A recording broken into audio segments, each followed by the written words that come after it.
But that's one topic I'm going to cover is Frank and Wine, just for a few minutes because it's pretty clear what it is. It's all a road to Trump, which I said before everybody else in the media. I said it 2 weeks ago. Do I need the credit for it? No. But I told you this 2 weeks ago. The reason they're attacking both sides of the aisle, mainly Democrats, is so when they come for Trump, they can say, see, we're fair. I told you that 2-3 weeks ago. But because you don't want to believe I know what I'm talking about, many of you doubting Thomases, you don't want to believe me, but I see it all. I have the best crystal ball in the history of the media. And that's it. It's a given fact. So now let's move on to the big topic that's bothering me, which is Trump's embassy move. Now, I realize he didn't move the embassy. He just accepted Jerusalem as the eternal capital of Zionism. I said Trump's embassy move is imbecilic.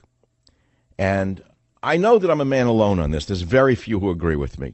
All the neocon knee-jerkers, including those who attacked Trump for a year straight. Isn't it ironic that those like the biggest man in talk radio who ridiculed you as Trumpers, Trumpeteers, Trumpettes, Trumpsters, Biscuits, is now as big as bootlicker and certainly a great Zionist at his radio studio supporting the move. It's very easy to sit in your radio studio on your fat behind while the country will burn to the ground. One country after the other is going to catch fire because of this idiotic move. Trump's embassy move is imbecilic. You know, there's a big saying. You want to do what's right or you want to do what's smart. What Trump did was neither right nor smart. And it was done not so much because he was pushed by Sheldon Adelson, the billionaire gambling magnate from Las Vegas and Macau, and probably by Jared Kushner, and God knows what forces behind Jared want this to happen and why. It was because it's a very smart move, if you're in trouble politically, is to cause disturbances somewhere else in the world. Every president has been known to do this. You don't remember Bill Clinton? You don't remember what he did when he got in trouble with Monica Lewinsky? What did he do? What did he do? I'm asking you, what did he do? What did he do? You forgot already what Bill Clinton did? Ginned up a war with Muhammad Gaddafi, remember? Bombed the aspirin factory to get her off the headlines. You don't remember that. I do. The reason I love elephants is because I have a memory like an elephant, unlike everybody else in the media who seems to have a collective amnesia with regard to what they said yesterday about other presidents being Machiavellian, and today they don't remember. They get caught in their own hypocrisy. But I'm not here to worry about the other guy in the media. I'm here to tell you that something's wrong here. Trump's embassy move is imbecilic. The issue is timing. Even if it makes sense to announce this, that Jerusalem is the eternal capital of the Jewish people. Why now? Why did he have to do this now in December of 2017? He didn't have to do it. Why was it on the agenda? Why do you have to give a speech yesterday about it? Why? The timing. Think about the timing. Is the world at peace right now? Are we at peace with North Korea right now? Is there domestic harmony right now? No, there's disturbances all over the world, as there always will be in the world. So why is he doing this imbecilic thing now? It's more threatening than you may imagine to say that, well, Jerusalem is the eternal capital of the Jewish people. We know that. And then to say he's going to move the U.S. Embassy to Jerusalem in a few years. Why now? This could be the biggest mistake this administration has ever made, unless they're so cunning that they want to trigger a Middle East conflict to distract us from Mueller's investigation. This decision invokes Sun Tzu's 5 Essentials to Victory, where he writes, quote, "He will win who knows when to fight and when not to fight. Timing is paramount in war and foreign relations. Choose the wrong time, and it can have dire consequences." Who is pushing him to do this now? Why does Israel itself need this trouble right now? Israel's in relative harmony right now. Why does Israel need this? Do you think most Israelis wanted this? They did not. Why does the U.S. need this trouble right now? Must we be the tail that is wagged by the Israeli dog? Why would Jordan need this trouble right now? The king of Jordan is an anti-Islamist. The king of Saudi Arabia is an anti-Islamist. They are our greatest ally in the war against radical Islam. They both opposed this statement and this move, as did I. Now, whether you believe that this is correct from a religious point of view is irrelevant. What is important right now is world peace and stability. Moreover, this move by Trump will directly cause a resurgence of the Ottoman Empire under Erdogan in Turkey, who has already emerged and said it will be a red line for Muslims. This announcement alone should be enough to reconsider this stupidity. You might not care about Erdogan or Muslims, but you should know that Jerusalem is home to holy sites for Muslims, Christians, and Jews alike. Take into consideration that Muslims make up 1/5 of the world's population. When the leader of one of the most powerful Muslim nations with a strong military says it's a red line, I would have thought twice about making the statement now. Why would we want to antagonize Turkey right now? Turkey is an ally of Israel. Unbeknownst to many is that Turkey wields an incredibly powerful military. Turks are historically known for their warrior society. The Israelis know this and have been at peace with Turkey for a while. It is a tense peace, but they trade with each other and are not at war with one another. Along with Erdogan, our Arab allies Jordan and Saudi Arabia are opposed to this statement and this suggested move of the embassy to Jerusalem. Do you believe that the average Israeli wants their embassy in Jerusalem? So really, who wants the embassy moved? A group of fanatical religious people, a group of fundamentalist Christians who believe it will usher in the rise of the Antichrist and the end of the world as we know it, and never ever forget the military-industrial complex. Never, ever forget the military-industrial complex, which is why Lindsey Graham supports it all of a sudden. John McCain, the lunatic, supports it all of a sudden. Why do they support it? Money. Think of the cash register ringing for their military-industrial friends. This is a very strange decision coming at this time. And I'll repeat that there's a great difference between what is politically intelligent and what is intelligent from a religious point of view. The world is unstable enough today. We do not need more instability. And this decision and statement by Trump could trigger a war in the Middle East. I hope it doesn't. That's the main topic. Now, of course, the Roy Moore thing, I know. Please don't call me and tell me what I said 3 weeks ago. There's already a genius from WABC saying what I said 3 weeks ago because he heard it on another radio show this morning. He's already at talk shows. They're going after Franken because of Roy Moore. No kidding. No kidding. I'll send you a box of Krispies in the mail with a little, what do you people want, a badge for dumbness? I don't care about Franken.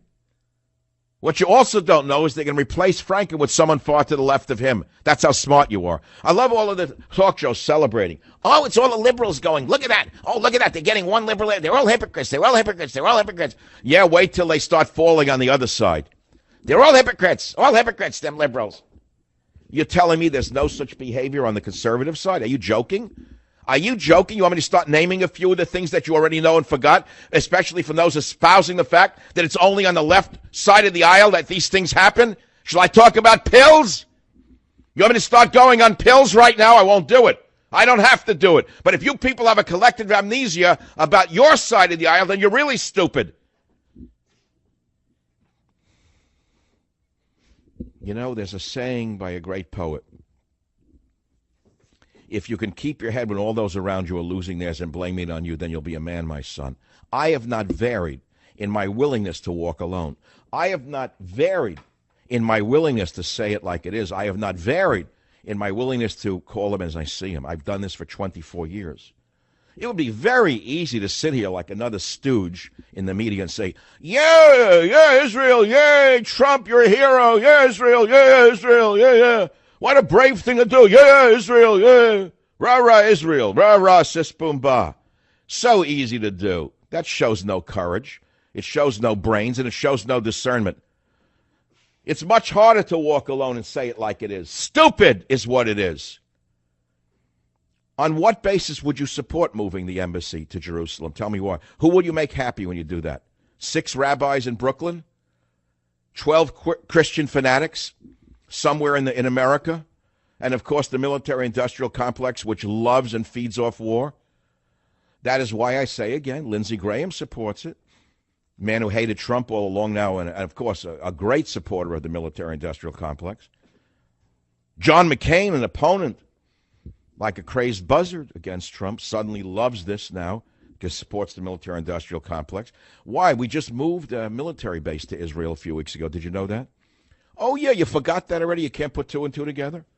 The U.S. has a military base in Israel now. When did that happen? Oh, a little while ago. What were they getting ready for? Well, it's all orchestrated. I guess the only way you can get money for the military is have a war. In order to have a war, you got to stir up the hornet's nest wherever you can. Then you need military, more. Budget's not broken enough. We need more and more and more money for more and more weapons, more and more bombs. But I know you only want to talk about Frank and wine. And so, not to disappoint you, and to play Radio 101, the kindergarten of radio, we'll do the kindergarten of radio for you, since apparently most listeners have not even gone to the first grade of thought. It's getting so depressing to see the comments on Twitter and Facebook and articles I write, written primarily by my opponents in radio who use front groups and front names to write these things. It's so depressing to see how idiotic and what a kindergarten level they're writing at. It's hard not to fall down to their level, but if they keep it up, I will disclose things about them they'll wish to God they were not born. They keep this up, I will expose things about these people who are doing it they will wish they were never born on this earth. I may be a man alone. I may be the only person in the major conservative media who does not share the same agent as the others do. You want me to go into that one day? Keep pushing me. Keep pushing me. Keep undermining me behind the scenes. You'll be wishing you weren't born. The apartments will come out. The shared agent will come out. Lots of things will come out of the woodwork that you'll wish were never, ever disclosed. Keep pushing me. Because I'm like the Samson of radio. I'm all alone. And I'm facing Goliaths everywhere I turn. I do not share an agent. I'm a man alone. Somehow I've survived. Whether I will survive tomorrow is God's decision, not mine. And I will keep saying it like it is. I wrote God, Faith, and Reason. People read the book. Trust me, of all the talk show hosts in the world, has anyone ever written a book about God or faith, let alone reason? I don't think so. So please don't lecture me about the Bible and God and Israel. I know enough about it that I wrote a book about it. And all the Johnny-come-lately experts on the subject never studied the Bible the way I did. But the Bible has nothing to do with the survival of America right now. I know you want to hear it, that God doesn't love us anymore because we're no longer a moral people. I've seen that argument. But what does that have to do with Trump suddenly declaring that Jerusalem is the eternal capital of Israel? What the heck does that have to do with anything right now? Why did he have to do this now? Why did he have to do this now? It's all about timing, don't you understand? Didn't we question every move of Obama for those 8 horrible years? Didn't we see through everything he did? Weren't you with me every step of the way as I explained to you that Obama was doing certain things at certain times for various reasons, including reasons you couldn't understand? Remember this, if you don't mind. My job is not to appease my listeners by trying to figure out what they want to hear, which is the easy way out. That's kindergarten radio. My job is to inform and to lead the listeners. Do you understand that? I led you as an army to the voting booth to vote for Donald Trump for one straight year, while those who are now licking his boots opposed him. They called you Trumpers, trumpeteers, trumpets. They backed other candidates. Now they're kissing his behind because they're Machiavellian. Do you understand the difference between truth and falsehood? That's what you're going to get. That's what you're going to get from me. The truth, the whole truth, and nothing but the truth. Conservatives laud Trump's Jerusalem move. Conservatives, you mean neocon warmongers? Everything is about timing. Do you understand that? There's a 1995 law that requires the United States to move its embassy to Jerusalem. That was a long time ago. And to do it now is the question. I don't doubt there's a law, but why would Trump suddenly do it now in early December of the year 2017 when he's in so much trouble politically? Tell me why. You can't follow the connection between the two? Clinton, for God's sakes, bombed an aspirin factory when Monica Lewinsky became too big a story. Do you understand that? And this is politics 101. You know, if you can see the truth, what do you want me to do? If I see the truth, tell you something different? Trump's embassy move is imbecilic, number one, and symbolic, number two. I don't know how in the world you don't see what I'm saying. WABC, New York City, Ron, go ahead, you're on the air. Yeah, Doctor, I just happen to think that Netanyahu's behind the move and, making the call. And I respect him as a military man and as a politician. I think he knows a lot about that region, more about that region than we do. What do you need to know about the region that you don't know? What more do you need to know about the region? That this is going to bring more peace to the area or less peace? Don't you think that he wouldn't want a war? But let's forget Netanyahu. Under any other circumstance, I would not talk about Netanyahu, but you brought him up. I'm not a big fan of his. I know about his great military history, but I also know about the corruption allegations that are swirling around him. And secondly, I, as an American, put America first, which is what Trump said he was going to do, not Israel first. I don't like the tail wagging the dog. Why are we being dragged into another Middle Eastern situation? Why? Why now? Why? I don't care what Netanyahu thinks right now. I care about America. America first. Wasn't that Donald Trump's platform? Well, this is Israel first. How's that? You can take that to the bank. To live and die in Radio Land, welcome back to the Savage Nation. All you brave warmongers, neocons who want others to die for your textbook views, it's unbelievable to me. Wrong time to move U.S. Embassy or talk about it. Will provoke violence and instability. Imbecilic. Yeah, it's not so imbecilic if you're Machiavellian. If you need to get a headline changed and start a little conflagration here and there, why, so be it. It's been done by every president going back probably a long time. So we can argue over it, and I'll tell you what. I respect the fact that you differ with me. Your opinion differs with me on this Jerusalem thing. And I don't mind arguing with you, but I'll deal with the facts. But if you get personal and start attacking me, I'm going to hang up on you. And it's the same with the bloggers on Twitter and Facebook. You can disagree with my position, but if you start slurring me, I'm going to turn off my Twitter and Facebook accounts. I don't need them. I lived without them for 23 years. You know, I had a life before Twitter and Facebook. I never exposed myself to the cyberbullies. But I'm not a porn star, and you're not going to shame me into changing my opinion. And if you keep it up, because I know many of you are front names for my competitors in the media, I know it for a fact. I will release information about my competitors in the business you're not going to like. So I'm going to warn you right now. If you're one of those teams of bloggers working for my competitors, be careful. Don't stir me up with personal attacks. Because I got information and facts about some of my antagonists that you're not going to like hearing, and nor will they. Let's argue over the issues, but don't start attacking me or my family personally. You're not going to like the results. Now let's go to the issue exactly. What am I talking about? Ayal, WABC, welcome to the Savage Nation. You have the floor. Speak your piece. Hi, good afternoon, Dr. Savage. So first, I'd like to say I respect your opinion. I'm not going to attack you personally, but I listened to your show when you first started today, and what I heard from you was, you were attacking about this decision. I'm not going to go why Donald Trump decided that this is a good timing for the United States to do so.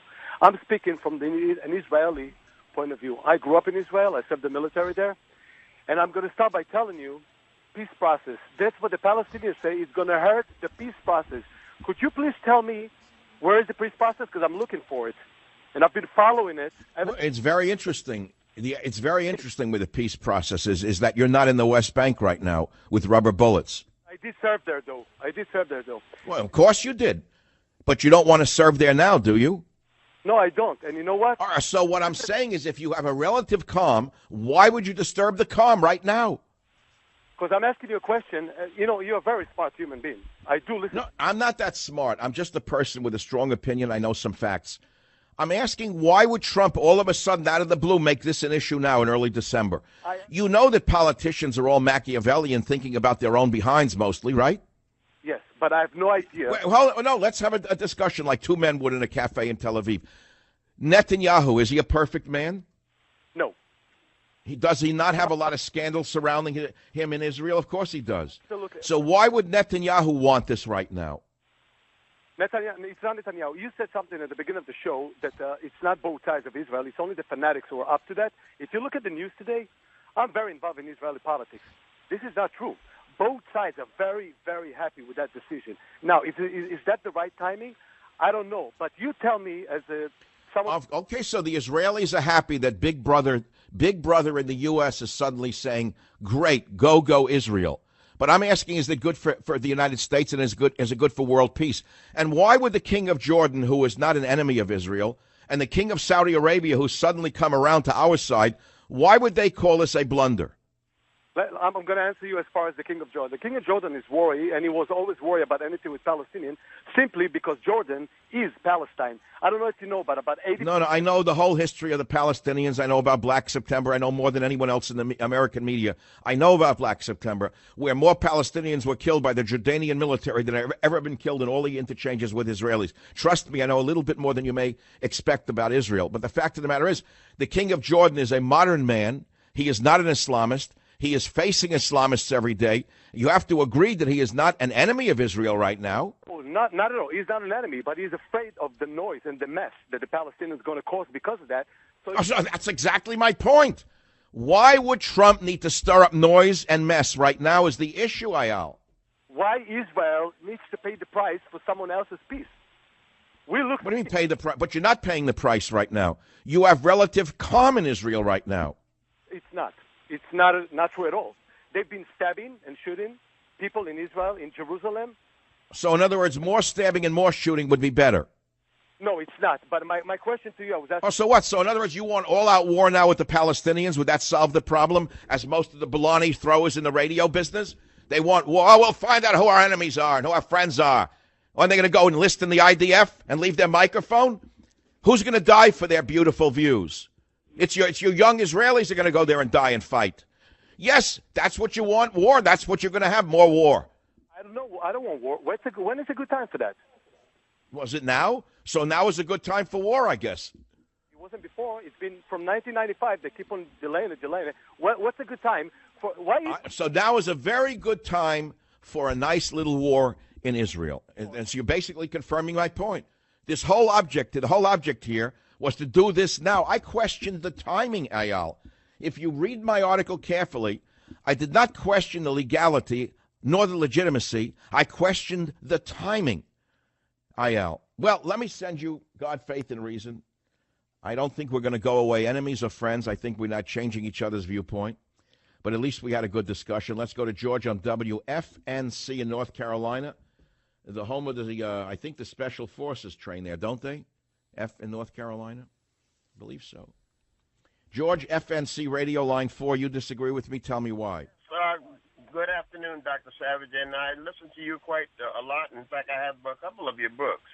But first of all, I'm a retired Korean War veteran. I'm an octogenarian, and I served in the Korean War and Vietnam. I received the Bronze Star Medal in Vietnam. And I'm saying that the timing of Donald Trump's move to make Jerusalem the capital of Israel is right on time, because 22 years ago, when the Congress passed the law, the President George H. Bush, Bill Clinton, George Bush, Obama, and all the rest of those lying people told lies to the American people that they were going to move the embassy to Jerusalem and make Israel the capital.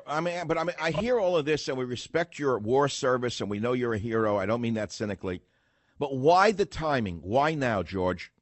Okay, because Donald Trump is a chosen vessel. The Democrats didn't want him. The Republicans didn't want him. Well, let's stop with the biblical chosen vessel, please. Let's not go there. Let's stop with the chosen vessel already.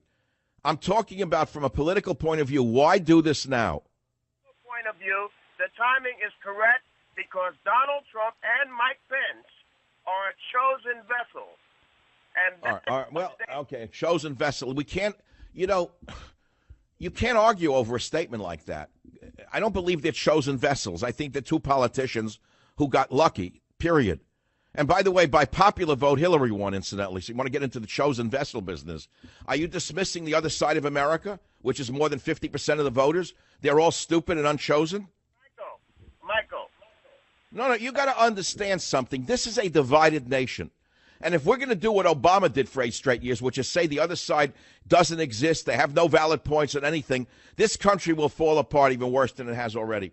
And I respect you for your service. I'm sending you God, faith, and reason. Sorry I disappointed you with my viewpoint. But that my friend, is something you should respect, which is my willingness to stand out here and express my viewpoint, how unpopular it may be.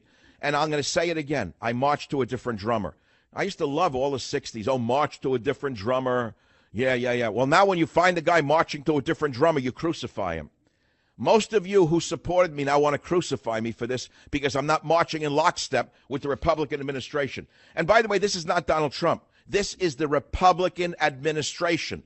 Every last one of them, including those never Trumpers, are supporting him.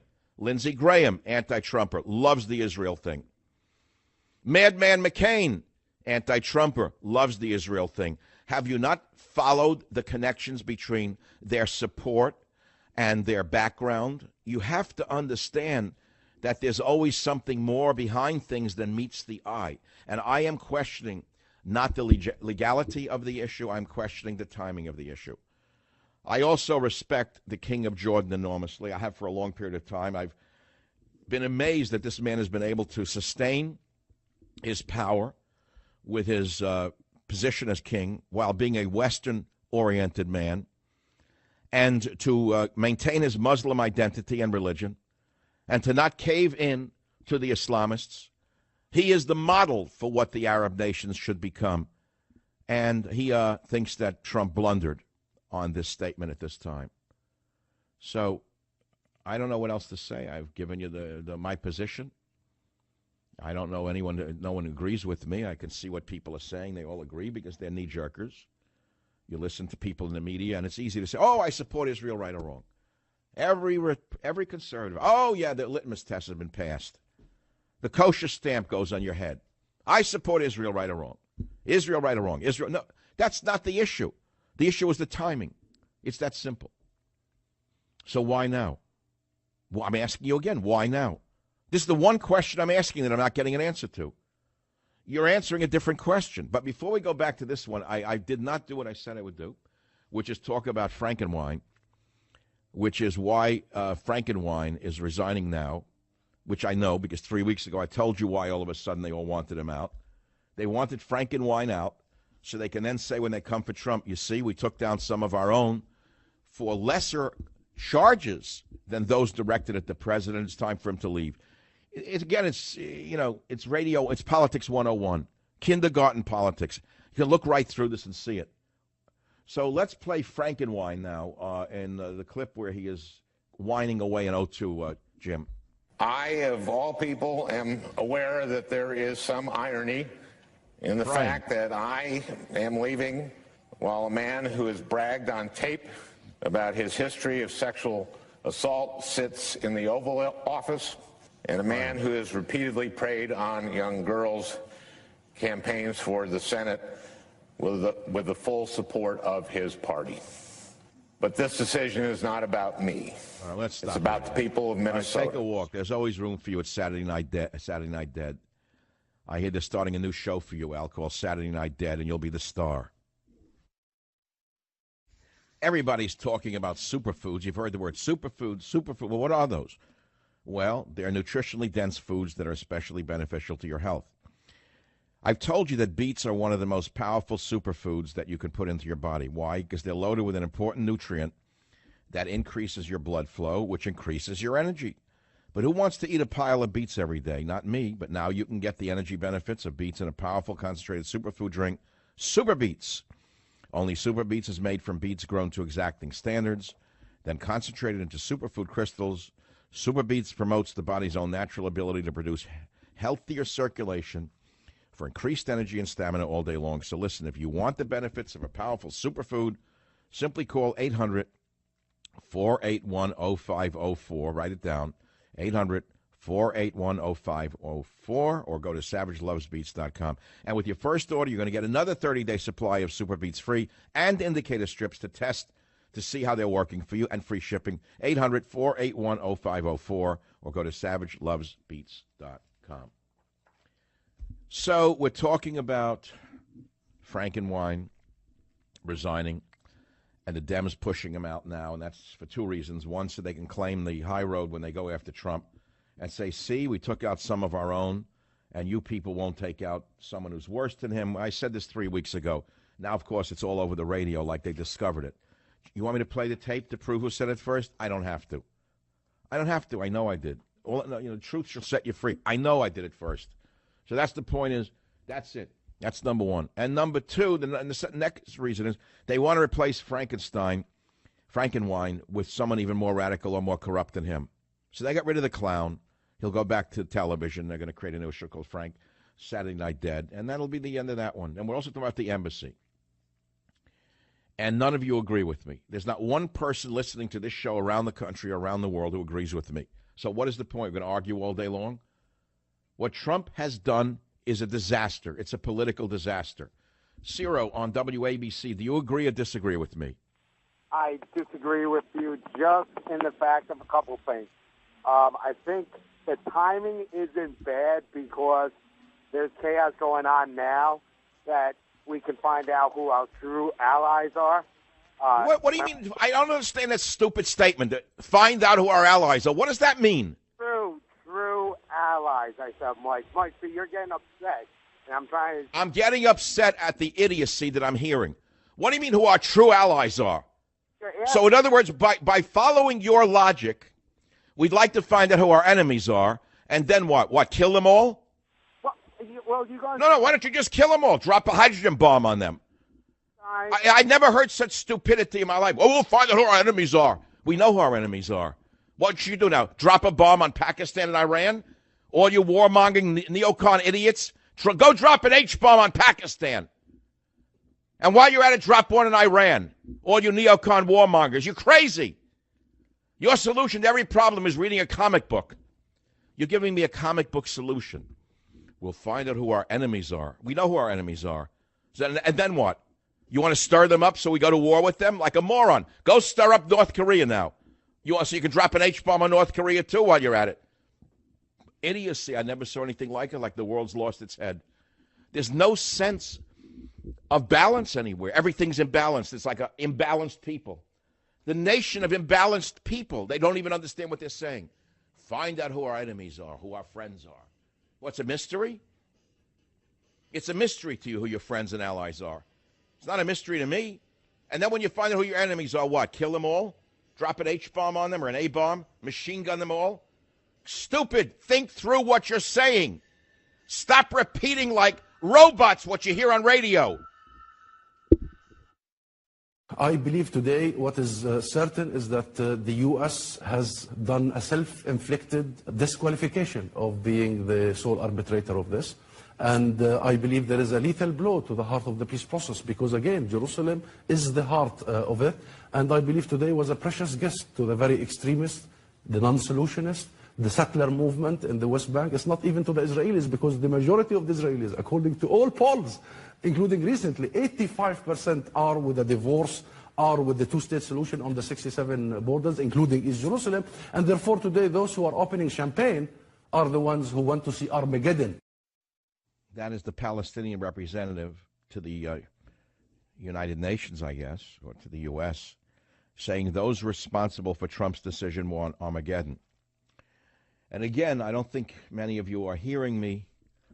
When he officially announced the move of the U.S. Embassy in Israel to Jerusalem, which will come in a few years, I did not question the validity of the position. I questioned the timing. And the only question I keep raising is why now? Why did he have to do this now? In a few seconds, joining us will be the great Ron Paul. And I say the great because he almost alone stood apart from all of the others as a libertarian when people didn't even know what the word libertarian meant. He was keeping the faith in Congress. And I used to get calls on every issue on this show, on the Savage Nation. The call screener would be bombarded with Ron Paul, and then suddenly you forgot his name. Where are all you libertarians? Why did you suddenly disappear? Ron Paul's son, Rand Paul, a fine senator, was viciously attacked a few weeks ago, so we haven't heard much from him. But he was on this show about a month ago. He's one of the few senators that will come on the show because he's a man of integrity, as is his father. And I really don't know where Ron Paul stands on this issue because I haven't spoken to him. I said, let's get him on. What's not ironic, what's interesting to me, before I have Mr. Paul on, you know, I just wrote God, Faith, and Reason. It's in bookstores everywhere. It's still selling well. It's not become a national phenomenon. It's not in every magazine, but it's selling consistently, and it's well. It's good. God, faith, and reason. And now I'm enmeshed in this whole issue of the Jerusalem move, and you would think I would naturally be one of those cheerleaders of Donald Trump, where everything he does is correct and everything he says is godly. But that's not who I am. I call him as I see him. I have for 24 years. And I will continue to call him as I see him. And this is a dumb move. It is imbecilic at this time. It will foster violence. And of all people to have done this, Donald Trump, whose campaign was built upon America first. This move is not for America. This is Israel first. That's my opinion. Dr. Ron Paul, what a pleasure to have you on the Savage Nation. Welcome to the program. Thank you, Michael. Nice to be with you. Well, I really don't know where you stand on Mr. Trump's decision to announce this now. Would you care to tell the world where you stand on this? Well, it's not something I would have done if I were in that position, but it might be for different reasons that others object. As a libertarian, I believe in non-intervention. The founders advised that stay out of the internal affairs of other nations. Don't become the policeman of the world. Even George Bush Jr.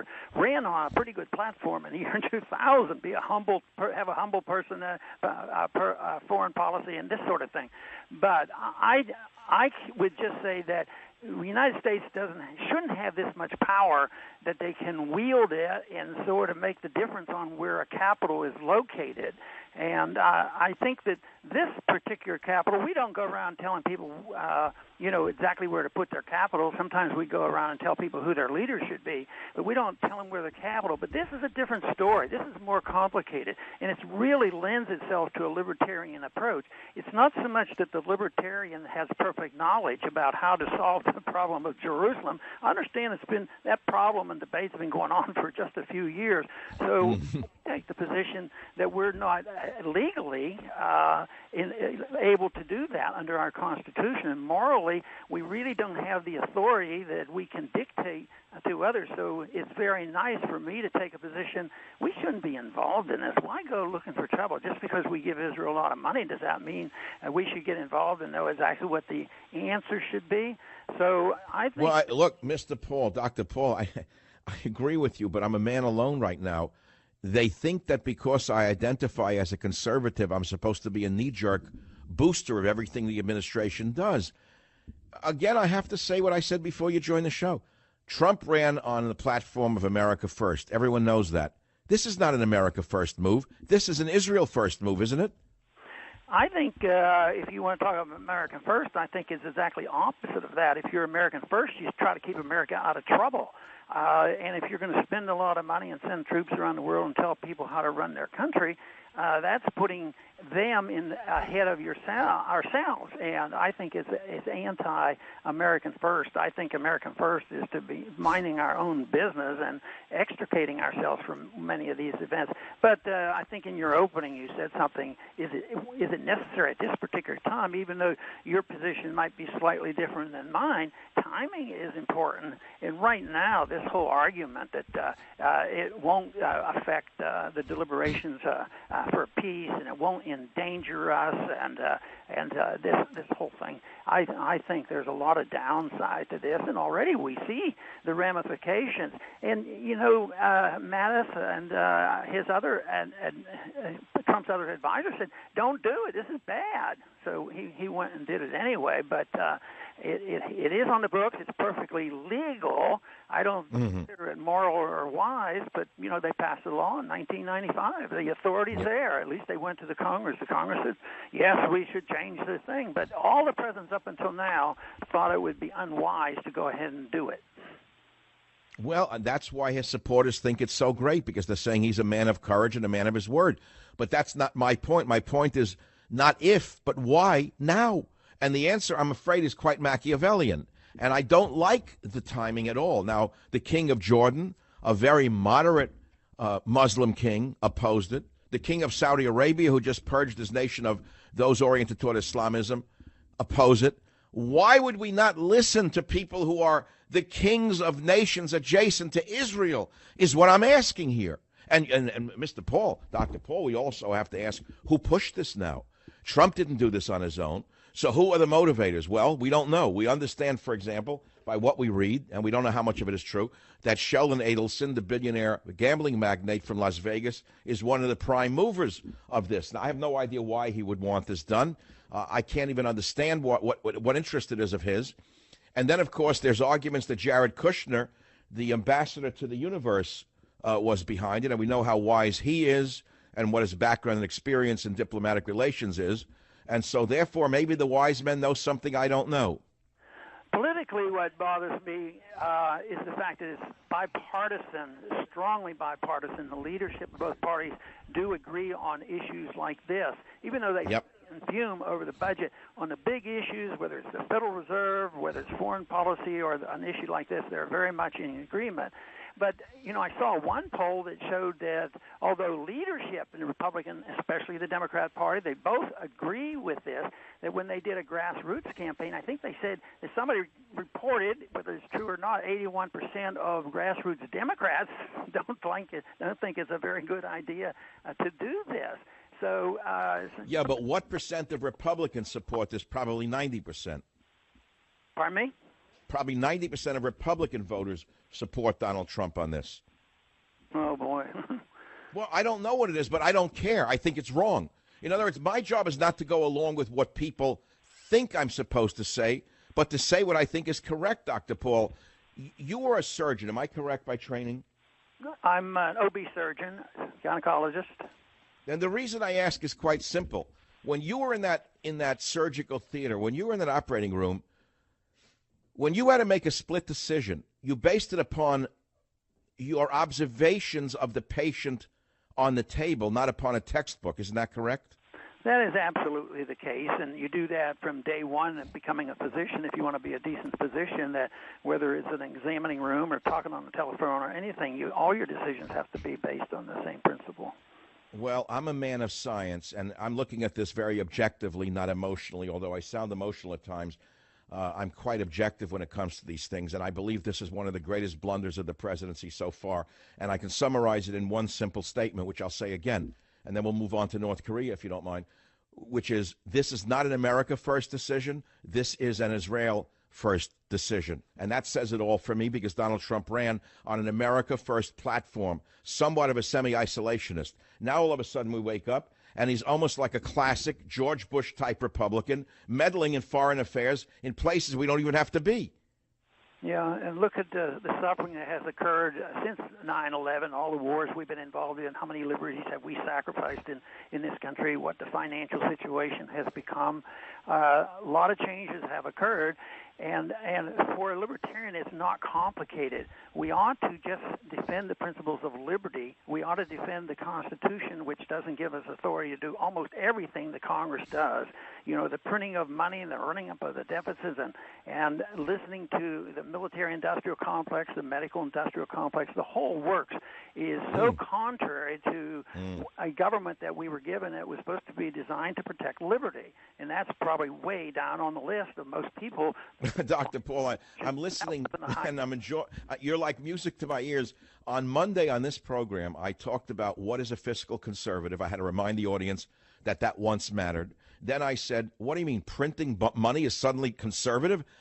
Do you know that I was roundly attacked by the Trump bots on the social media because I suddenly was talking about the fact that the budget is blown up out of proportion, the money is being printed faster than under Obama, and moreover that the so-called tax overhaul actually increases the taxes of business owners in some states. It doesn't decrease it. You should see the hatred that I received for talking about balancing the budget. Yeah, but you'd wonder whether you were doing the right thing if you never got a complaint. You know, then you'd wonder, hey, what's happening here? Have I my way? Well, Dr. Paul, can you stay with us a minute, because we're going to go through some commercial messages in a moment, and then I'd like to hear your opinions on North Korea. I know that's a big topic that's been forgotten, while only 2 weeks ago we were on the verge of nuclear war. Where'd that go to? Back in a minute on the Savage Nation. You know, not everything is fake news. I mean, there is a fire that's raging out of control in Los Angeles. I have a home down there. Luckily, I'm not in it right now. It was only a few miles away from my neighborhood. My family had to have dogs removed from a house and taken to another part of L.A. Is that fake news because it's on CNN, pictures of the flames? Did they fake that? Well, I don't think so. And then on the CNN, it says violent protests follow Trump's Jerusalem decision. And they show Arabs going crazy in Jerusalem, East Jerusalem. Is that fake news as well?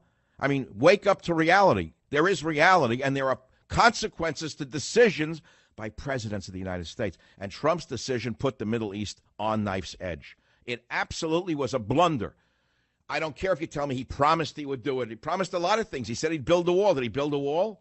No, didn't build a wall. He said he'd give me tax relief. Did he? No, he raised my taxes.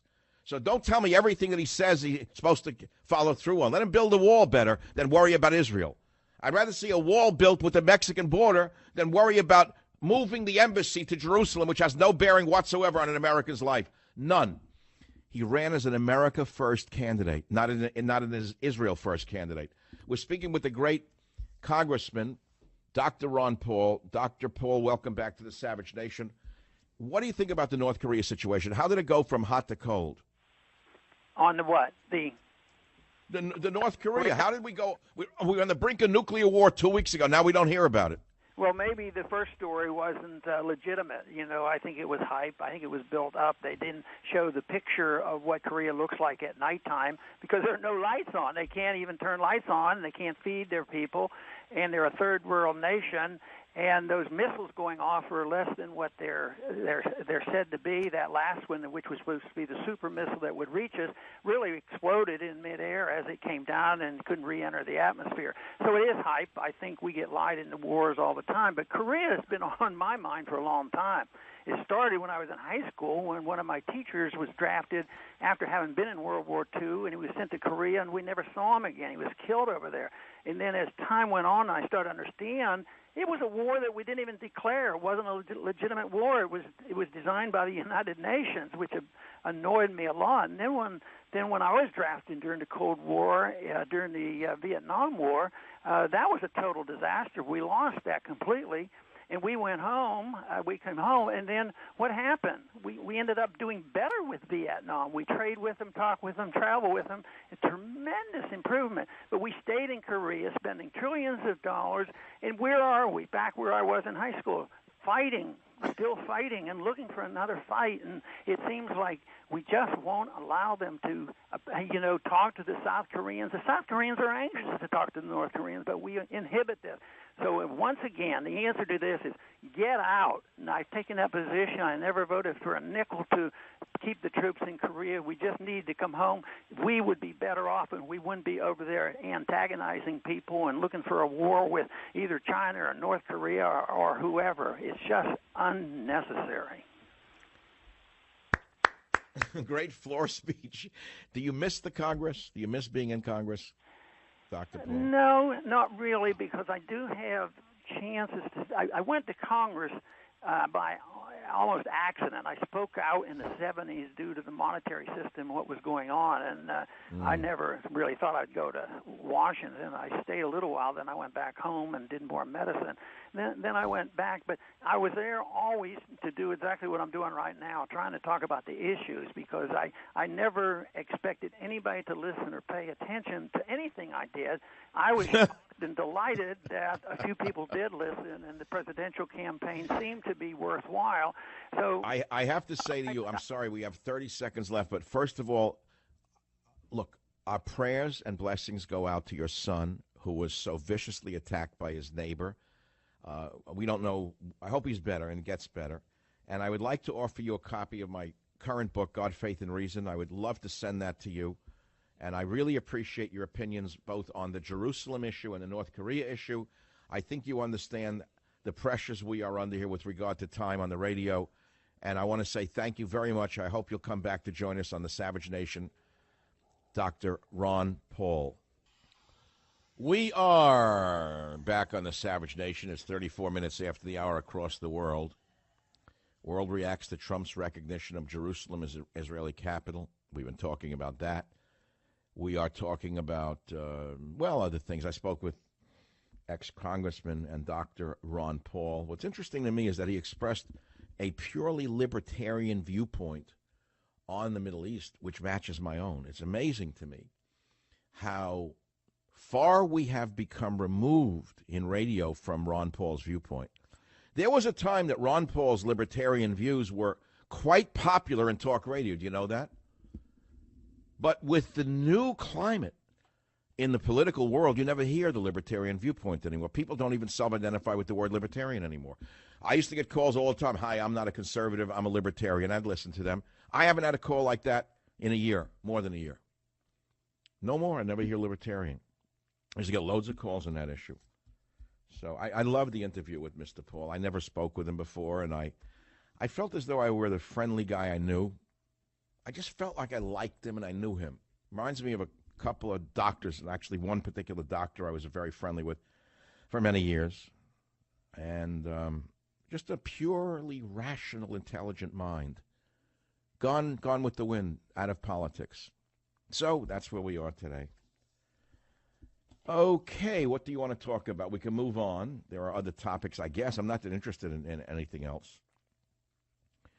We could talk about sensitivity. How sensitive do you want to be? We could talk about, does God exist? What is the nature of God? What is the nature of man? All in my book, God, Faith, and Reason. I don't know if I want to do that right now. I should. I should bang your head over a little bit about the book.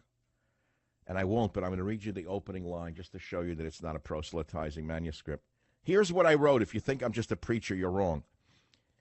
I never saw God, nor do I pretend to have any special insights. What you will see in this book, God, Faith, and Reason, are snapshots of God, not a complete film. This book is presented in an omnibus style and does not have to be read in precise sequential order. What you will see is one man's glimpses of God, images along the road of life. I do not represent myself as a theologian or a guru.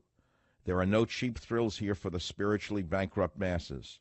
It is my scrapbook of the highest power through dreams, memories, and stories, much like the ancient texts. I like the opening to my book because it's true. And that's the end of it. And we'll see what happens. There's one thing in the book that I meant to mention. I don't want to stick to it for now. I shouldn't. There's a piece with a 4-year-old girl's view of God that I haven't read yet. Maybe I should do that now. My attorney, Dan Horowitz, has 2 young children. And he once told me what his little girl had to say about God. I hope he's listening because I know that his son, who was recovering from surgery, little Isaac, said that when he read this to him, he saw a sister was mentioned in the book, but he wasn't. So he said, Daddy, could you have Michael write me in his next book? Where is this thing about the child's, a 4-year-old's view of God? Here, a 4-year-old's view of God, page 45. I'm going to read you a paragraph or two just to give you a flavor, see what you should get for the Christmas holidays. My friend Daniel has 2 lovely children. His little daughter, Chloe, is 4 years old. He said that she wanted to learn about Hanukkah, so he bought her a book on it for Christmas. She asked him to read it to her. He got in the part where the Greeks took over the temple, and she asked, Daddy, what is a temple? Daniel said, it was a Jewish White House. In those days, religion and politics were the same. Then the questions from that precocious 4-year-old resumed. She asked, why does God want us to have a temple? He said, I don't know, but that is where people go to talk to God. She asked, what did they say to him? Well, they say a lot of things. They thank God for making everything. She asked, why did he make everything? He said, I don't know, but we are here and we're trying to explain why. Well, what did he make us out of? Dan said, well, people believe that God made us from nothing. She asked, but why did he do that? Dan says, there are many views on that. Well, who made him? Well, that's the big question, he said. If there was nothing, then who made God? A bigger God? Also, if God could do anything, can he make a car that everyone else can drive but he can't? She said, I know, Daddy, it doesn't make sense. What do you think? He told her, I think that you will have to decide for yourself and pick answers that are best for you. He then showed her the 10 Commandments, which are in the book, and he told her, here's the good part. Honor your mother and father. The little girl smiled. And then he read the part. This is good. Then he read the part that said, thou shalt not murder. Chloe said, but you can protect yourself.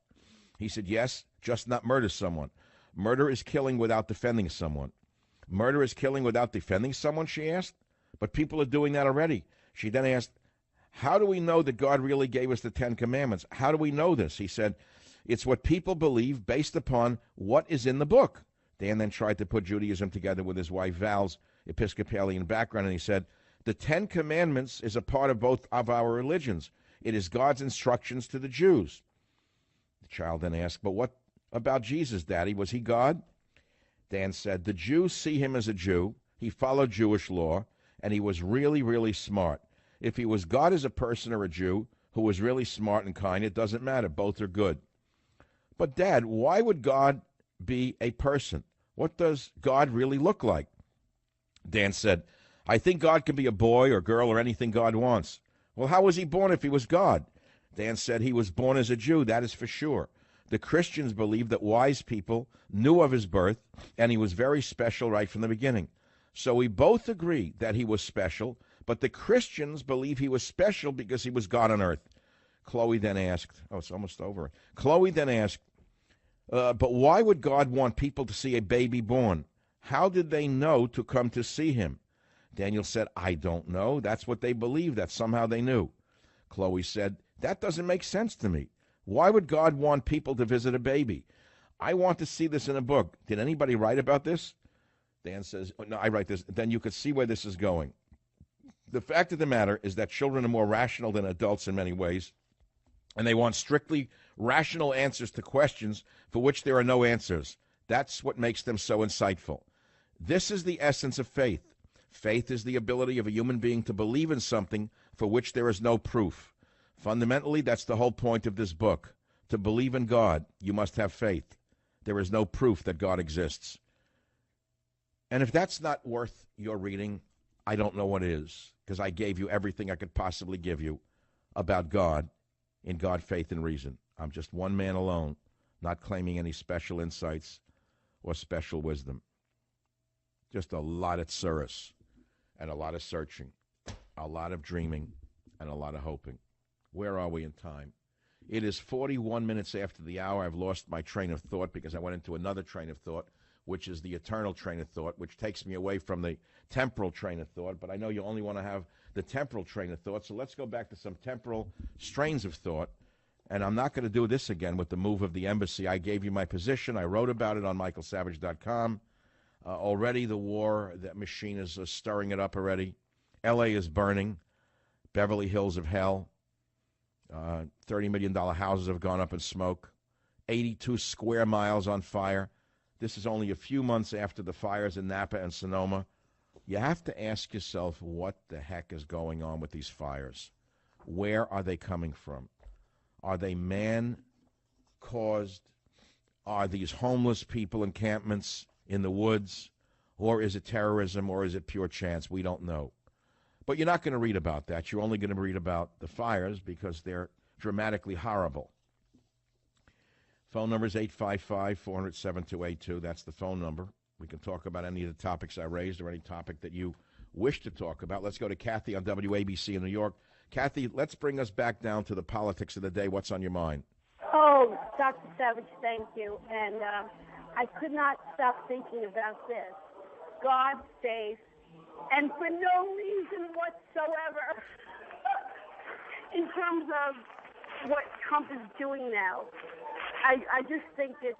You're a little unfocused. I think you're in a restaurant somewhere in Manhattan. So kind of take the phone outside in the vestibule. What are you calling about? I'm calling about the fact that I agree with you, that this is a terrible decision. It's horrific. And what are you having for lunch? You with friends? I'm with good friends. We're in an Italian restaurant. I know it. I know. Look, I can hear fun. When I hear a voice already, it's a little... How many glasses of wine did you have already? Yes. Yes? At least two. That's right. That's exactly right. Okay. Well, look, it's holiday time. Only people who don't have the time are not in restaurants right now enjoying themselves. The fact of the matter is, it's not a bad thing to do on an afternoon. But how are you getting out in the afternoon to having a glass of wine with your friends? Don't you work? We're off work, and we're self-employed, hardworking, and we're kibitzing. You're kibitzing. And you're eating Italian food while you're kibitzing. All right, but you called to say what on the Jerusalem thing? You agree that I'm right, or you agree that I'm wrong? I agree that you're right already. You're totally right. This is purely about money and about power. And but what do your friends at the dinner table think? Do you discuss politics with them? Yes. And they agree with me because I'm very good. But let me ask you this. Were you all Trump voters? Yes and no already. Yes and no. Right. Are they mainly Italian women? No. They're Irish, Italian, and Jewish. So, okay, let's start with the Jewish. Who did they vote for?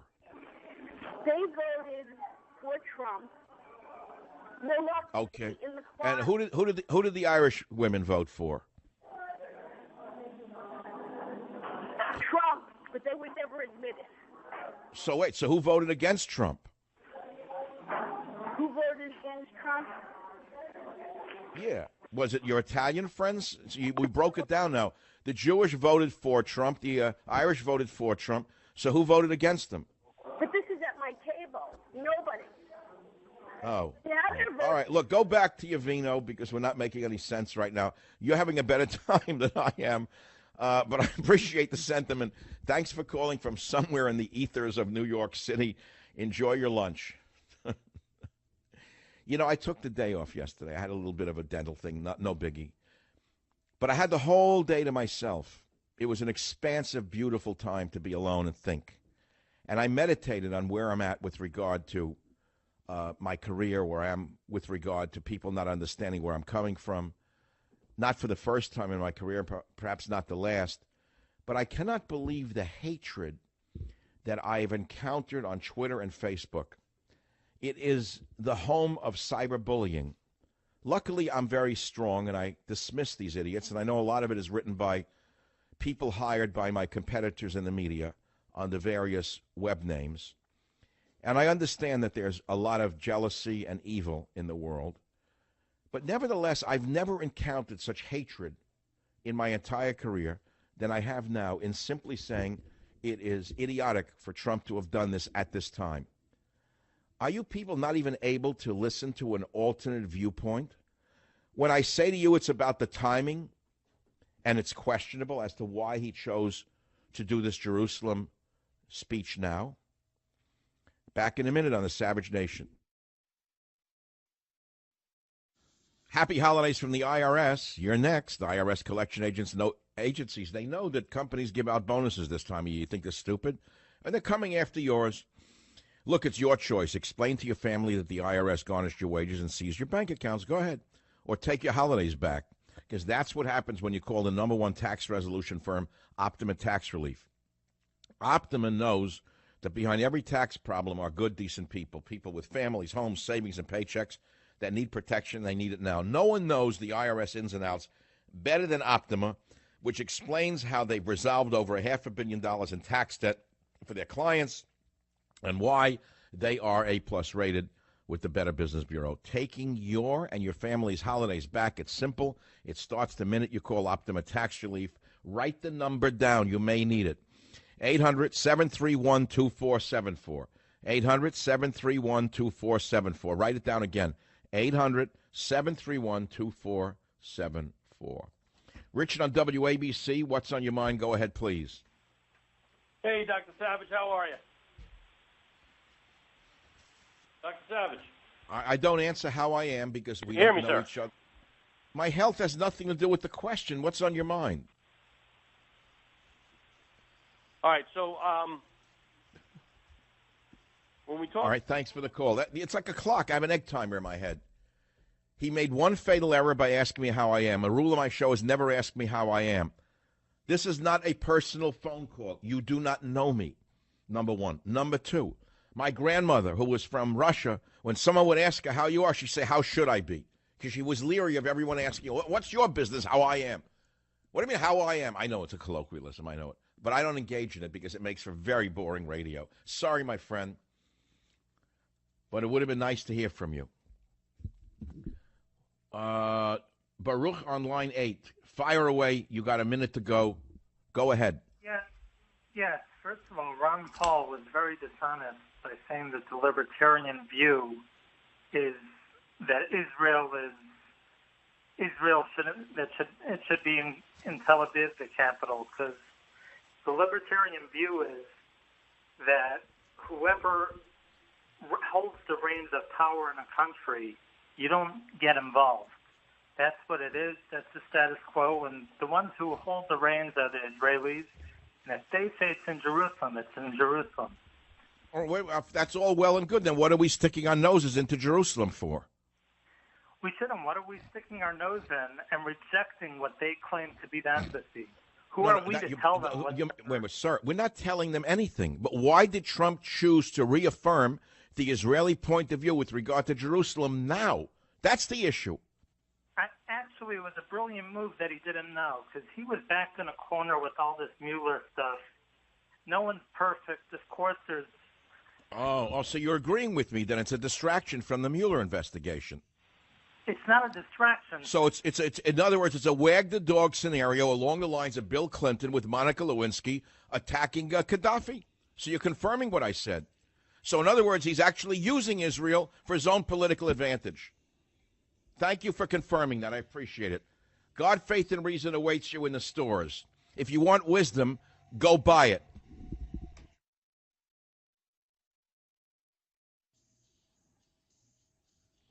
It is the Savage Nation, and we're going to talk about all the topics that are plaguing you. As the Romans used to say, we're not interested in where the Roman legions are, whether they're in Germania or elsewhere, or Britannia. We're not interested. We're only interested in the pebble in the shoe, which means what actually affects you. And so if I raise the issue of why would Trump right now talk about Jerusalem, and it's the right thing to do, what does that have to do with you? Why does that affect you on a daily basis? Didn't we disagree with Obama when he kept meddling in foreign affairs? Didn't we say that we'd rather he focus on domestic American affairs? Moreover, didn't we vote for Trump because he said he was an America First nationalist? Why would he sign such a proclamation at this time when it has nothing to do with America First? It has to do with Israel first, which is a separate question, which is of no interest to me right now, which is whether or not the capital of Israel is Jerusalem or belongs in Jerusalem. It's not my problem. It's their problem. Don't they have problems enough that they have to antagonize the Muslims even further? I don't know whether you understand this, but there are 1 billion Muslims on the earth and scarcely 10 million Jews, I think, the last I checked. You say, well, what does it have to do with anything? Isn't there such a thing as right from wrong? Of course there is. Of course we're on the side of Israel's survival. That's a given. I passed my loyalty oath, I hope. I hope you understand that I passed the litmus test. But that's not the issue. The issue is, why would he do this now? And the answer is, it makes no sense at all unless it's a Machiavellian cover-up job. And that's the end of that story. So that's the story. Then we're talking about Frankenwein. Frankenwein, which will be copied like every other thing that I've said over the years. Many years ago, I used the phrase, who knows, many of my phrases get picked up and people think they're so clever, they use them over and over like they invented them. They could stop using them after 5 years, maybe. I use it once, I throw it away. They use 5 years, they use the same thing, whether it be a show opening or Huff and Puff Post. I mean, Jesus, move on already. You know, come up with something original every once in a while. So what do you want to talk about? Frankenwein? That'll catch. Neocons pushing Jerusalem issue for war profiteering. Timing is everything. Ask yourself, why are they doing this now? Oh, wait a minute. Here's something I want to get to. Class action lawsuits. One of my favorite hobbies is waiting for the day that class action lawyers are taken out in handcuffs, arrested for racketeering, and all their assets seized unto the third generation, whether it's in their grandmother's account in Boca Raton or in their daughter's account at the Brown University Savings Bank. If it was up to me, every class action lawyer in America would be immediately arrested, their assets seized, no matter where they're hidden, and class action law immediately eliminated. It's gangsterism with a law degree. So there's a law site I go to, which I've called Class Action Law Watch. And here's some of the headlines from it. Opioid suits are the new tobacco litigation, attorney says. The litigation coming out of the opioid crisis will rival the tobacco suits of the 1990s. Jay Adelson of plaintiffs from Adelson PC told an audience during a Chicago City Club panel on the drugs and possible solutions to the epidemic of addiction. So to a lawyer, the solution to everything is destroy somebody and put them in jail. Isn't that nice? That's always the solution. Don't go after the drug dealers. Be the cowards that you are and go after someone else. Don't go after the drug dealers. Go after someone and try to bankrupt them. That's the lawyer's way. Seventh Circuit Court wary of reviving Barnes & Noble breach action. PayPal investor sues over likely breach that tanks stocks. Ex-NFLers can't stop changes to concussion claims process. Airline agrees to $1.9 million deal in flight attendant wage row. You know, that's the latest scam going on with the class action lawyers across America, which is they sue every company in the United States of America for improper wage payments. That's the newest game in town. Let's say you get an illegal alien from Mexico, and he's glad to have the job, and he works the job for 3 minutes or 3 days. Well, within those 3 days, he finds a shyster with a law degree, and he claims disability, goes out and collects some disability payments. Then he sues the employer for non-payment of wages, not paying him fairly. And you wonder why the country and the state is bankrupt? Stop the class action lawyers. Arrest them all. Seize their assets. Not going to happen because they own the government. Make no mistake about it, the American Bar Association owns the government. Has Trump talked about tort reform? Put an X through that one. Maybe America first, but it's not on the issues that matter in some ways. Remember, I used to complain about Bush. How come he didn't go after the lawyers, rein in the ABA? Because they run the country, the American Bar Association. Something I thought I'd share with you. If you'd like to talk about some class action lawsuit horror stories, such as a piece of garbage with a law degree who sucked you into a class action lawsuit and gave you 5 cents and took $50 million, go ahead, make our day. Call 855-407-282. Because I'm sick and tired of American corporations being destroyed by these parasites and leeches. Parasites and leeches. The same scum that bring false charges against public figures to bring them down on perhaps false molestation claims are the same scum mentality that destroy businesses without creating a product or a service. After all, these lawyers produce no products. They produce no services. They are just like the classic vulture or parasite that lives off others. They are leeches and they must be stopped. Made new friends just now, got to tell you that. That's what I do every day in the Savage Nation, making new friends day by day. New friends day by day on the Savage Nation. So let's go to some of the callers on the issue of Jerusalem. We had Ron Paul on in the last hour. I love the interview, incidentally. And I think that we need to entertain the audience a little bit. Maybe it's too heavy for, what afternoon is this? Thursday. Wow. You know what I keep in my broadcast desk now? Just a little side note. I have some toys. And one of them, I know I'm not supposed to have toys. I have toys. Two of the toys I have are little models of Volkswagen 6-window or 8-window vans with surfboards on them with little paintings inside like love and peace, like hippie wagons. Love and peace with like peace signs on them.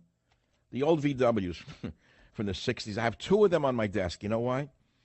It reminds me of another place and another time that I never existed in. I never really had that period in my life, but I mean, I've lived on beaches, but I was always working too hard. I've never rested in my whole life.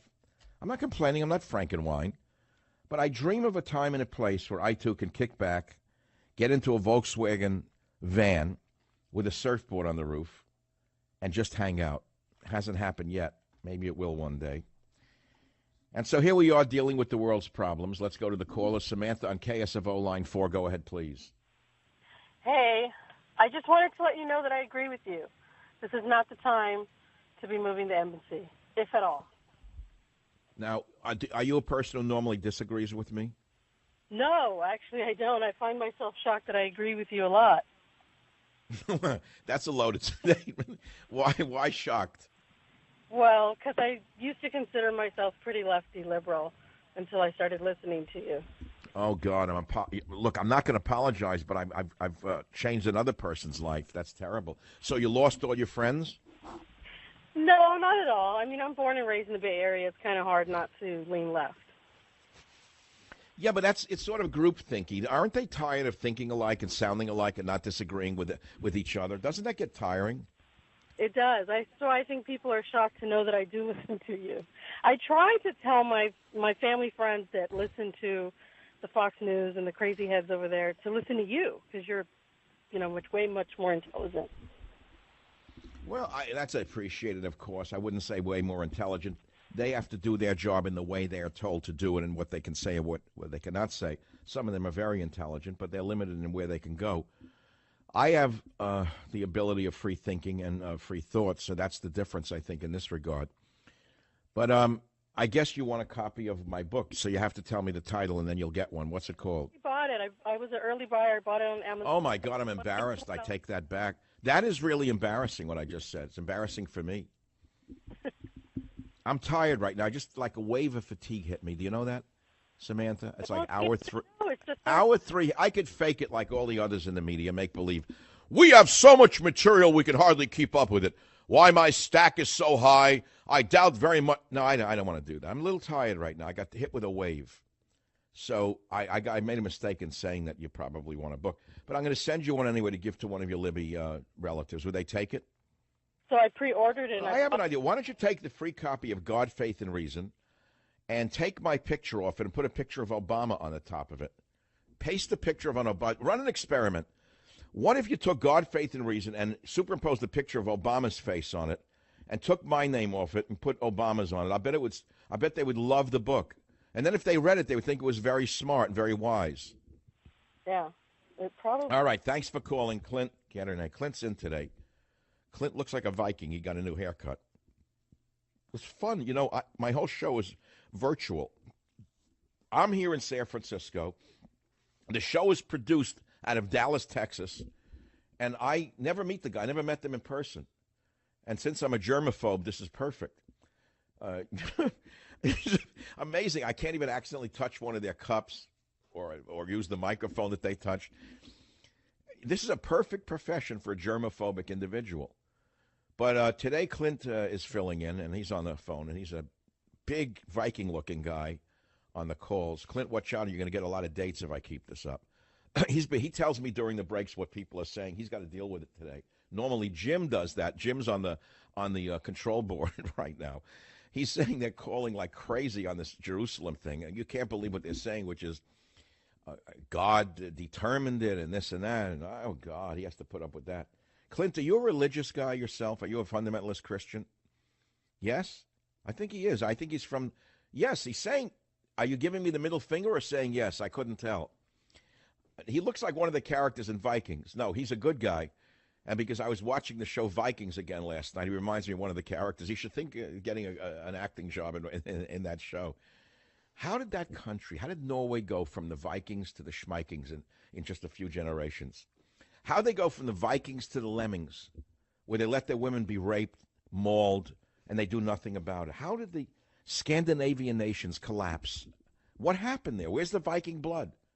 It's like drained out of them. Well, anyway, just a random thought. So what are they saying, Clint? You want to come on the air? Let Clint have a minute. Jim, would you be jealous if Clint comes on for a minute? Clint, hit the live mic and tell us what they're saying behind the scenes about this Jerusalem thing. Huh? Can he do that? I don't know if he can do it. What are they actually saying to you, the ones you don't let on the air? Oh, no, not about you. What are they saying about the issue?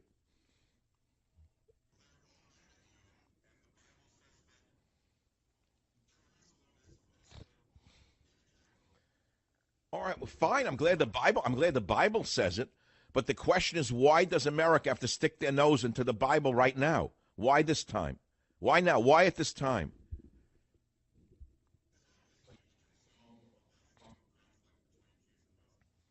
Ah, I see. They're going to suddenly do the horror together in the Middle East. Because Donald Trump sided with Israel, suddenly the Muslims are going to see the light and they're all going to get along. And they're going to break pita together and share a nice hummus. Yeah, well, you know what the Bible also says? There shall never be peace between the two brothers. Isn't that what the Bible says? That never shall be peace between the two brothers? I believe so. And who were the two brothers? Ever since Cain and Abel came along, There never has been, there never will be peace in the Middle East. And unless we know that, we know nothing. This is the Savage Nation, back in a minute.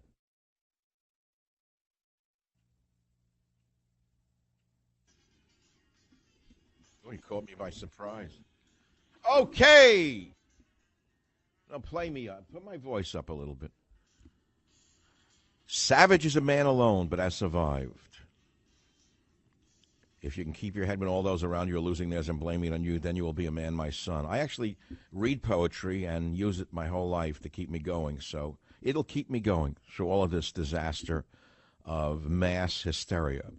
What we're witnessing is a mass hysteria where Trump can do no right amongst the liberals and he can do no wrong amongst the Trump voters. What's heartbreaking to me is how foolish the Trump voters are to not understand that those who stabbed him in the back for a year straight while I was here alone for him are now licking his boots for their own advantage. And they don't see through it. It's unbelievable to me. But that's for you to figure out, not me. So this is a big mistake that he made. It's a terrible, terrible blow to the peace process. So you'll say, oh, well, what peace process? So what, you want war now, war process? So in other words, more antagonism is better than no antagonism? There was a sort of standoff in the Middle East. That's what went on. The power balance had shifted. Suddenly, Saudi Arabia was with Israel in lockstep. There was a power balance shift. And all of a sudden now, what is this for? What do they need? Another war in the Middle East? Is that what they need? They don't have enough money coming into the Defense Department and the contractors? They don't have enough? When you see Lindsey Graham and John the Strange One McCain cheering Trump's move, you know something's wrong. You know that there's something in it for them. So that's that decision. Look who supports the embassy decision, warmongers. Government, beware the military-industrial complex. If you can keep your head when all others around you are losing theirs and blaming it on you, then you will be a man, my son. Who wrote that poem? Not Lindsey Graham, not John McCain. Great poet wrote that. It was called If by Rudyard Kipling. I read it on the air 20 years ago. Maybe I should read it when I come back. I read it to my children, both boy child and girl child. If. Because it's all about sticking to your guns and sticking to your principles.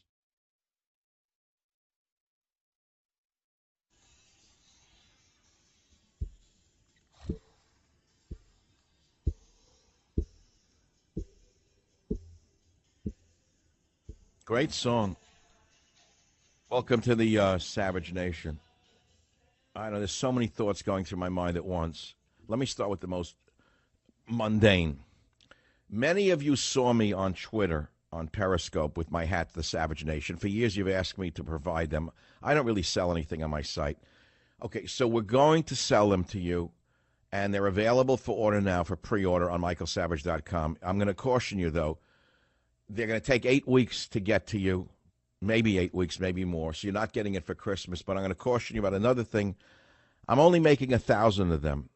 If we get 1,000 orders in the next few weeks, I'll make 5,000. But I'm not making a lot of them. Savage Haitian Nation. I sounded like Trump now. I said Savage Nation hats now available for pre-order on michaelsavage.com. 8 weeks to get, so it's up there now. That's number one. Let's see what else I wanted to. So I was talking to Clint during the break, because Clint fills in, but he's not there all the time. He's a different kind of, younger guy. I said, Clint, you're in Texas. Both guys are there in Dallas. I said, Clint, are you a religious guy, or were you raised that way? He said, both. As a Christian. So I said, where do you fall on this Jerusalem issue? He said, I agree with you 100%. So I said, well, what kind of calls are you getting? He said, Michael, I've never seen such anger and hatred. I said, why? He said, well, the Christians are saying because unless Jerusalem is made the capital of Israel now, what'd you say? What can't happen again? I don't know the exact wording. Jesus can't return? The end of time. They want, so the end of times. And the Muslims believe that you have to have Armageddon for the 12th Mahdi to appear or return?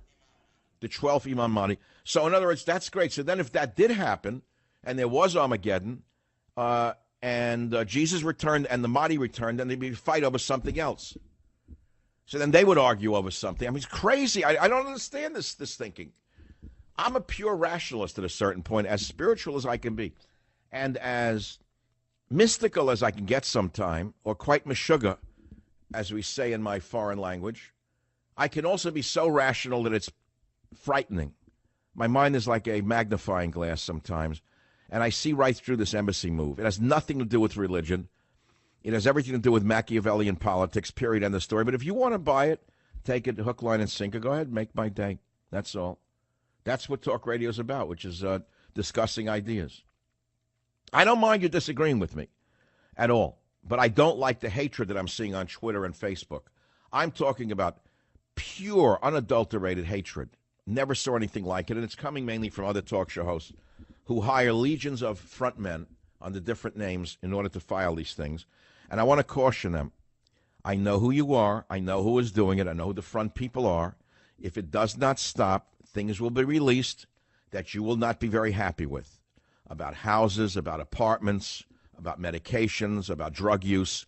Trust me, I may be smaller than the cartel is, but I'm still here. You get the picture? The cartel will be exposed. What they share with each other will be exposed. And it goes all the way up the chain to television stations. It's not just limited to radio. Trust me, this will happen if this keeps up. And also, I may just drop my Twitter and Facebook accounts. You know, I lived for 23 years of radio without Facebook and Twitter accounts. Would you believe? How did I survive without an iPhone? How did I survive all these years without a Facebook or Twitter account? It's strange I did. I built a radio show without it. I could just drop it tomorrow. I don't need it. If you're just going to use it as a forum for hatred, I'm dropping it. I don't need it. It's that simple. What do I need it for? I'm to read what idiots have to say sitting in a pair of pajamas on medication somewhere because they're jealous of me or they're working for somebody to undermine me? That's all. So what would you like me to do right now? Frankenwein, I like that line, be stolen by the morning. Frankenwein's good. It has a certain charm to it. It's sort of like Borders, Language, and Culture, like The Enemy Within, like Liberalism is a Mental Disorder, like Frankenwein. There's a lot of them. There's a whole savage glossary. And I'm doing well. Thank you very much for asking. So everyone's against me on this. How do you like that? Everyone's opposed. No one agrees with me. One person who was drunk called from New York agreed with me.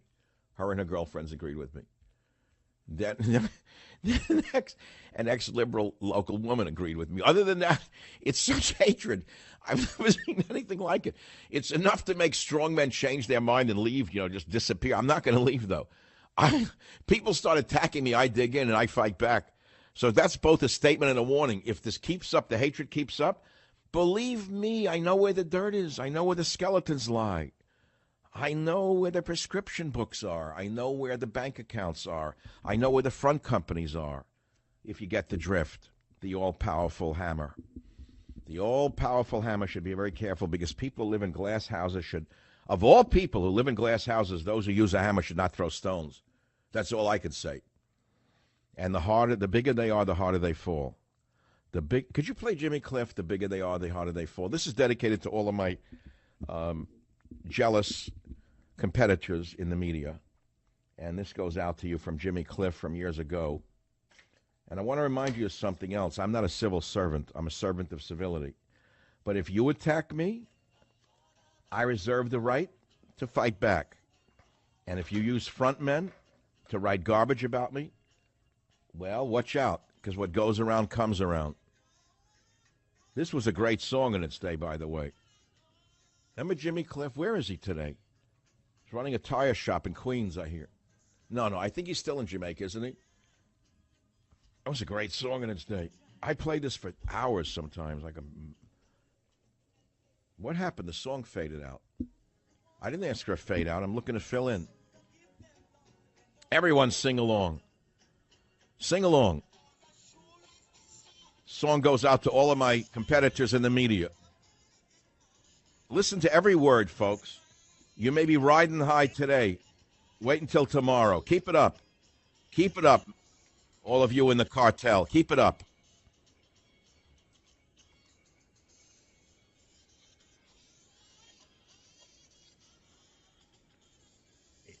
You sing it, Jimmy. Now let's move on. Let's move on here. What else do I have for you? Ben Franklin says that he's resigning. Oh, no, it's Senator Franklin announces his resignation. I thought it said Ben Franklin was resigning. Senator Franklin, we've done that already. We'll play it again now. All right, play it. Because it's funny when I call him Frankenwein. Frankenwein is funny because he actually was crying in clip 2. Let's hear it again.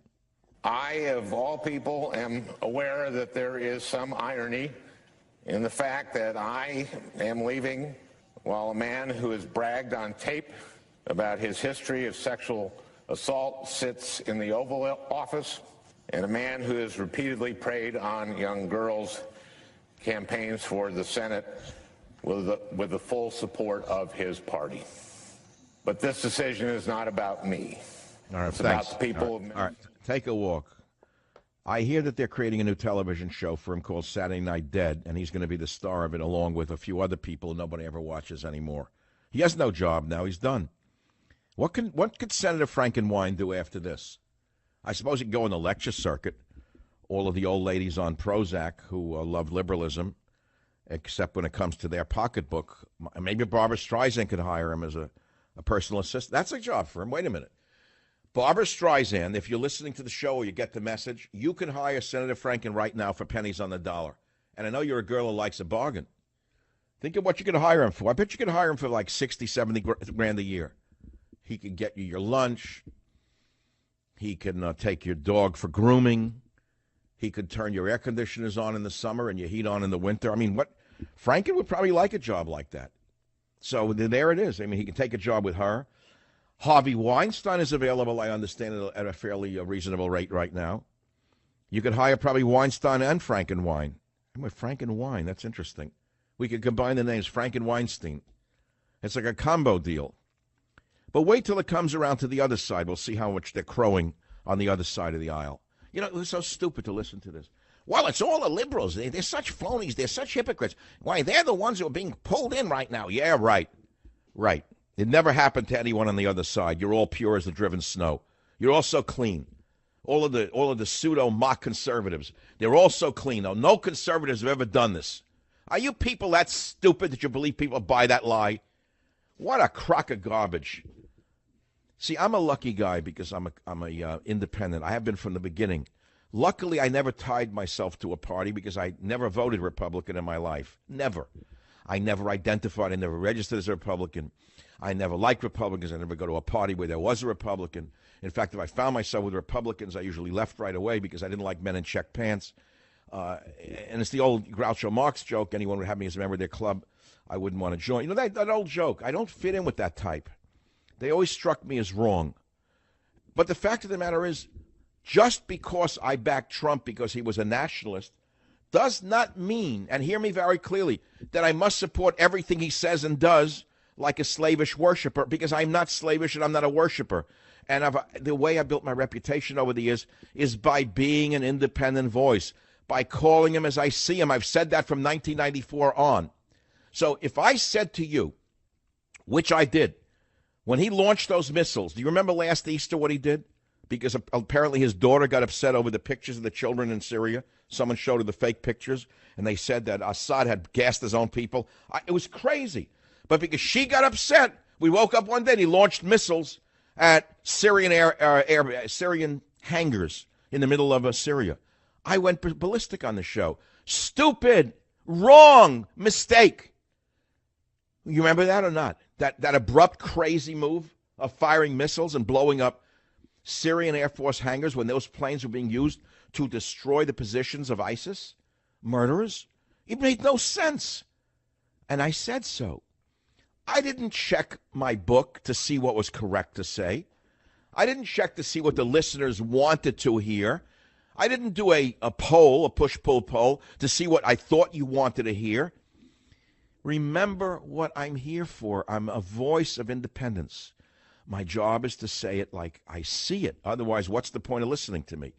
If I'm going to just read you a script from the Republican playbook or the Trump playbook, you don't need me. You can get that from anybody else in the media who's in that playbook, from the cartel. You get it from the cartel now every day. And what's odd about the cartel is they opposed him. The cartel members all opposed Trump for a year straight. Every last one of them smeared him, put him down, ridiculed you.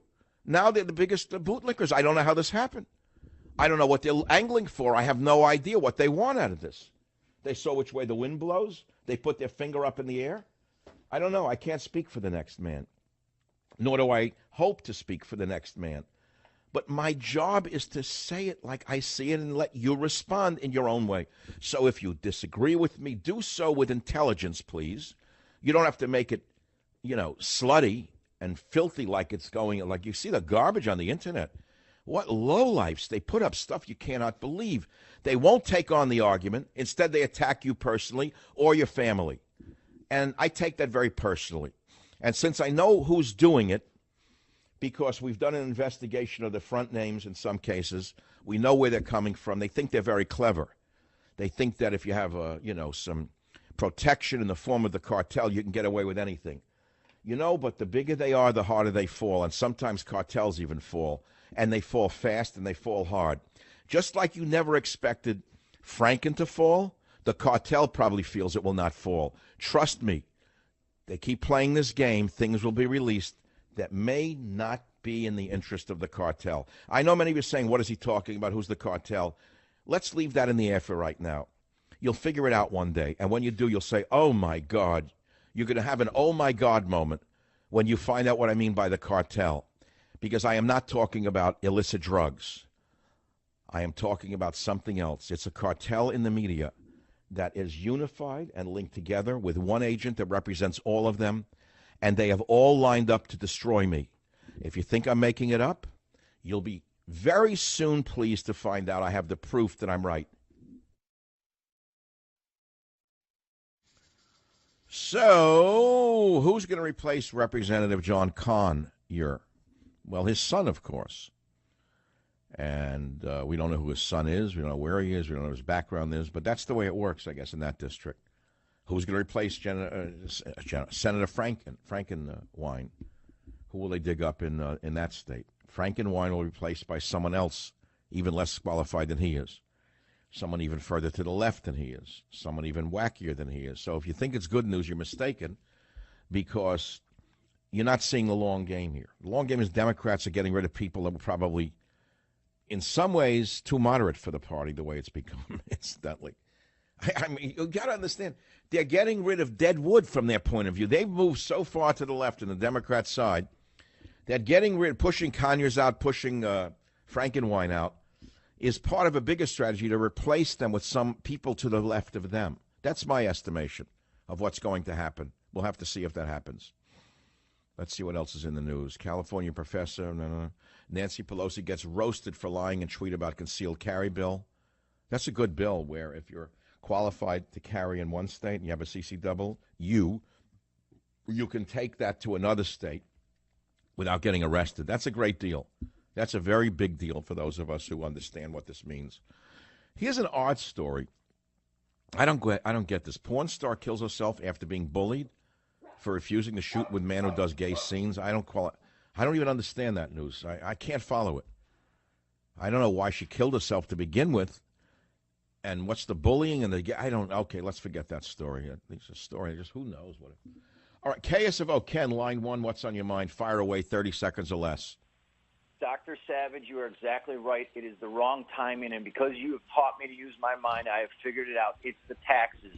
They want to change the subject, which you were on, by the way, a couple days. You had guests on. We were all under. That's right. I said he's not a fiscal conservative. There's no tax savings for people filing as S corporations. We're actually going to pay more in California and New York. Again, they ripped me to shreds. And I don't know whether they work for the White House or the media cartel that's trying to undermine me, but I know I was right and they're wrong. I'm sending you God, Faith, and Reason. Go to any major bookstore in this country and show them that God exists.